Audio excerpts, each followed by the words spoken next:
excited to meet you. This is Kate of the Arbitration Lunch Match fame, and it's taking place all over the world. It's such a great networking tool, and we just want to say thank you so much for agreeing to be part of this interview series. Yeah, so my name is Lauraine, as you know, and can you kindly tell us about your arbitration journey and how did you get here? Yeah, so my journey's been quite long, but it's not been terribly varied in the sense that I joined Baker McKenzie as a trainee solicitor in 2002, and I've worked here ever since. Wow. So it's been been a long time here. So I've kind of worked my way up through the associate ranks, up to partner. I thought I wanted to be a disputes lawyer all along. I did my dispute resolution seat as my first seat of the 4 seats you have to do as a trainee. Really loved it. Worked on a very hotly contested arbitration throughout my seat, and decided that was what I wanted to do. So qualified into the disputes department in 2004 at the end of my training contract. Very quickly worked on my first big construction arbitration, which I worked on for about 4 years, and it's kind of gone on since then, working my way up through the ranks, working on arbitrations, lots of construction or related to infrastructure, but also some commercial, some investor state, involving projects or sources of disputes all over the world. So Middle East, Africa, Asia, Americas. That must be exciting. You know, what are the hot spots in arbitration? I mean, the topics that people are now talking about or getting more cases on. So I think, I mean, generally speaking, our work, I always say that it's kind of, there's 2 buckets. There's always some cases that are driven by what's going on in the world. And then there's the business as usual cases that you always get, because wherever you are in the world, construction projects take too long, cost too much, there's defects. Or on the commercial side, people are always terminating distribution agreements, having joint venture disputes, those kind of things. So there's still lots of that, but when the economy is not doing as well, they become a bit more contested, and people are more willing to actually bring proceedings. But we're at a point, I think, in the world at the moment where there is a lot of cases being driven by what's going on in the world. So going back to, and obviously there's a bit of a delay. If things happen, and it takes a while for cases to get to arbitration, but obviously lots of disputes around kind of things that happen in the supply chain because of COVID. So lots of cases around force majeure, around change of law.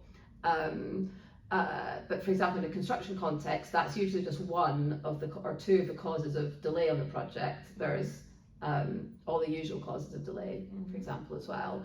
Then seeing disputes being caused by the invasion of Ukraine. More broad sanctions more broadly, so some of the kind of the tit for tat things that have gone on between the US and China, the US and Europe, disputes driven by those as well. So there's lots of geopolitical events that are really driving disputes at the moment, and I think that in terms of one of the things we've really seen, and this is just anecdotal, I guess, but we've seen a real rise in the number of potential investors treaty investment treaty arbitrations. So particularly in relation to what's happening in Russia, so expropriation of assets in Russia in particular, we've got a number of quite high profile cases in that area going on at the moment that we're involved in. You know, for a lot of young people, the route to being a dispute lawyer is just going straight to arbitration. And before we had this interview, we were mentioning mediation. You know,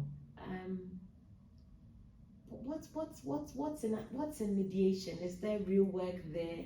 How is that developing? Because now we hear mostly about arbitration and some negotiation, because even before you get to arbitration table, you do negotiations. But there's not much talk about mediation. What's going on there?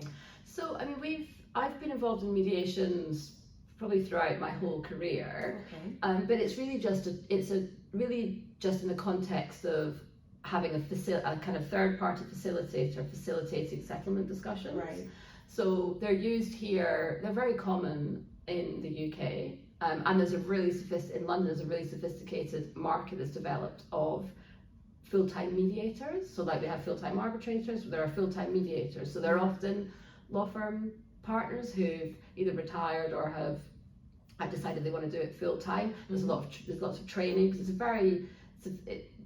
to be successful at it on the really big, large, highly contentious disputes, you have to be quite skilled in the art of mediation. Right. But we see it being used before formal proceedings are commenced, or perhaps after pleadings have been exchanged and everybody knows what the case is, so it's effectively being used as a facilitated settlement discussion. Right. And you said trainings. Are there some trainings that you recommend? I mean, that young people can start with to start a career in mediation and arbitration? Yeah, so there are, I can't remember the name of the organisation off the top of my head, but there are organisations out there that do mediation training, and you can get you get a certificate, that kind of thing. Right. And people speak about learning on the job as well. So apart from those trainings, would you agree that if you find yourself in a firm where they do quite a number of mediations or arbitrations, you could become a good one as well? Absolutely. I mean, I personally have learned everything I know on the job. I haven't actually ever really done any particular outside of work studying any particular course. Obviously going to trainings and things, but none of the kind of courses you get a certificate for or a diploma or anything like that. It just hasn't had time to do that. Yeah. You mentioned earlier that you rose through the ranks from being a trainee, and are there some people who had to play the role as mentors, and what role did they play in your group? Yeah, absolutely. Mostly, and I think these days we're much more organised about having mentors and coaches. Certainly within the firm, we have lots of programmes in your department, in your practice group. We have some female driven programmes as well.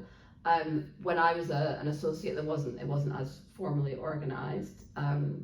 It's much more being supported by the people who I worked on lots of cases with, the more senior partners, and trying to learn lots, as you said, lots of learning on the job, but trying to look for the best in everybody and take that and try to make the way that I work a mixture of things that I've learned, but also finding a group. What I found very helpful is actually finding a group of peers who've risen within the firm, who've risen up the ranks with me.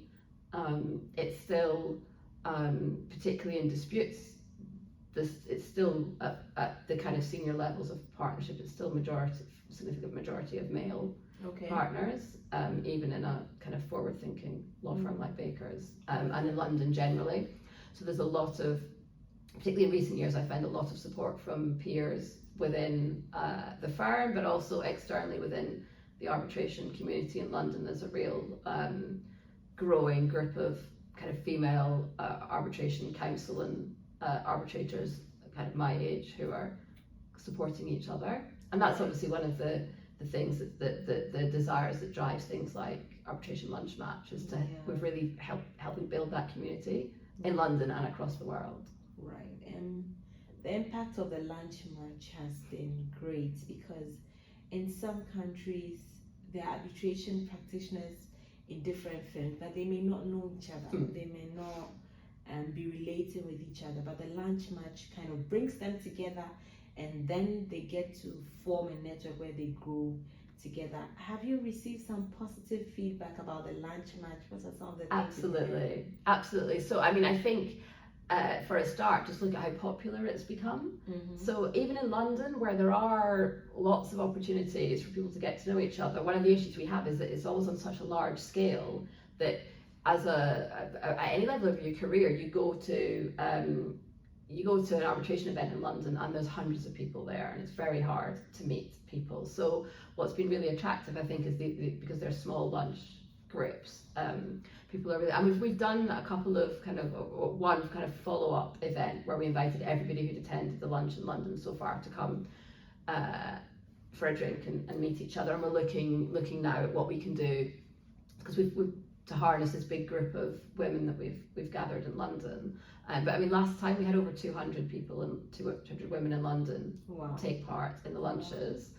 But I mean, the other thing that I found is whenever I now go to an arbitration event anywhere in the world, people know me, they want to come and talk to me about the lunches. We've also been trying to be organised so that whenever there's a bigger event, so for example Paris Arbitration Week, Dubai Arbitration Week, ICA, those kind of things, there's always been a number of the organisers from the different cities running the lunches attending those. So we've all got together. So I went to ICA in Hong Kong a couple of months ago, and there was I think there was about 15 of us from all over the world who'd organised lunches, and so we all got together, met each other in person. So it's a really fantastic way of building a community through a very natural networking process. I just think that there are still some young people who haven't quite hacked the networking code yet. You know, they feel shy, or they feel imposter syndrome. So they feel as if, why am I going for this network? Do you have a word or two for such people? Sure. Well, I have to say, I'm not sure the imposter syndrome ever goes away. Something that I definitely still. It's just the more senior you get, what you have to do becomes harder. So you're always trying to push yourself out of your comfort zone.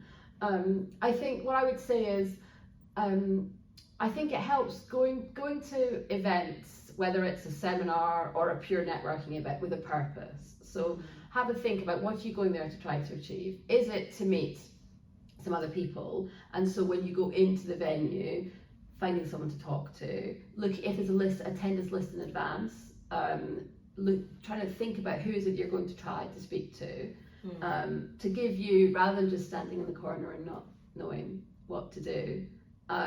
So really thinking about why you're going, what you want to try to achieve. But the thing you're trying to achieve, if you're very junior, is meeting 3 or 4 other people, finding a reason to meet them again.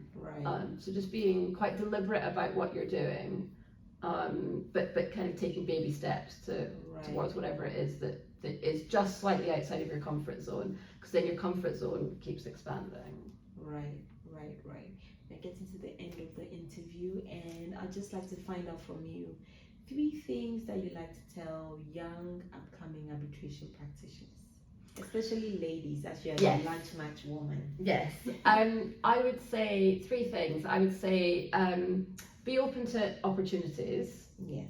So if somebody in your firm asks you to work on a case that's outside of your comfort zone, but you can see that it's going to be beneficial to your learning and your career, go for it.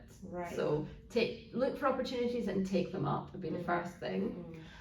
Connected to that, I would say, but don't take up every opportunity that comes. So be considered, not overly planned, because the best careers, I think, often, and the best opportunities are not necessarily what you're absolutely aiming for. These things evolve naturally.